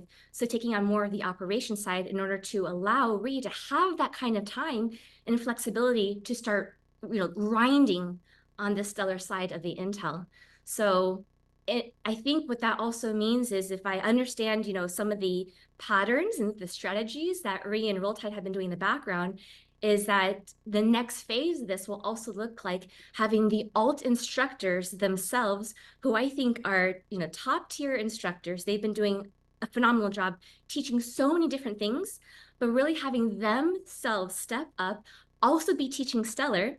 And I think this is going to be amazing, right? Because they've been so good at kind of delegating to other people. And so we have this whole mass of new alt graduates in the Alliance, and they've been teaching quorums, right? But the white hats want to see the leadership really push this, drive this forward. So Roll Tide, all instructors, thank you guys in advance so much for really continuing on this amazing journey. So I say all this to say that we, me, the white hats, the galactics, the creator, we all really just want that when, I eventually step away from QSI, that we are not, there's not a disconnect. I know some people have been nervous about that in the chat, but I want to assure you, because of the way we're rolling out this transition, it's going to be seamless. And QSI will always, we're going to assure this, it will always fully align with the divine, ever-evolving stellar cosmic plan. So that means we have to put stellar education at the forefront of every single thing we do. The alt team, the homesteading team, the alliance team, everybody's been doing a phenomenal job. I cannot stress this enough. You guys have taken on homesteading. You've taken on a new project called Coffee Calls. You guys have been doing a great job with that. So all we're asking you to do is put this on top of that and make this priority, and then use that as a package to really help bring on the new people who are coming on board, especially with the coffee calls. Because with the coffee calls, we have people who don't know anything about Stellar. They heard a 15-minute presentation, it piqued their interest, and now suddenly they're getting fire hosed by me. So with everybody's help together, we can break down Stellar simply so even the new people can come on board. They won't be afraid of the Intel or the D classes coming out. This will help produce the upcoming FUD that we believe may or may not come out of these upcoming D classes in the next couple weeks. So, Ree, I hope you're excited. I'm super excited for you. I know how Stellar has changed my life, and I know you're already here, but I feel like Stellar will help you get here. And so congratulations, Ree. I'm thrilled. I'm excited. I cannot wait to be cheering you on as how you have been cheering me on for the last 2 years. So thank you so much for this. And with that said, just a couple, short mini announcements. Sometime next week-ish, we'll be having our, I don't have a formal name for it yet, but for now, I'm calling it the Bigliest Bomb, because it's going to be massive D classes. I called it the waterfall of D classes last time. We'll talk about numerous religions. We'll talk about the Nazis. If you're in Germany, guys, don't worry. We're not talking about the Holocaust, so don't fear that. We won't get into any, legal trouble on that note. We can talk about other things to do with the Nazis. We'll talk more about the Romanovs. We'll talk about some stellar D classes. And of course, last but not least, the Panda D class that everybody has been waiting for. Then closer to the end of the month, we're going to have an interview with White Hat Home, where he's going to unmask himself as well. And then sometime in the early part of August is going to be part 2 of this, for now, let's call it the Bigliest Bomb D class. And we'll be discussing with Yuri, Mr. Potato Head, King Kartoshka. He's going to be joining me for an interview, and we'll be doing more about the biblical D class that people have been waiting for. On top of that, also the 7 seals of Revelation, also known as the Apocalypse, and what to expect for that coming in the future. We'll be talking more about stellar technology, bridge D classes, the Vatican archives, and a couple more fun things. So super, super exciting stuff. And I think it's not fully scheduled, but I think sometime, hopefully in August-ish, Ben will also be unmasking himself as well. So the White Hats promised a big hot summer, so we are giving you guys a big hot summer. So with that being said, I appreciate you guys for joining the call, and we will see you back in chat. Take care. Bye-bye.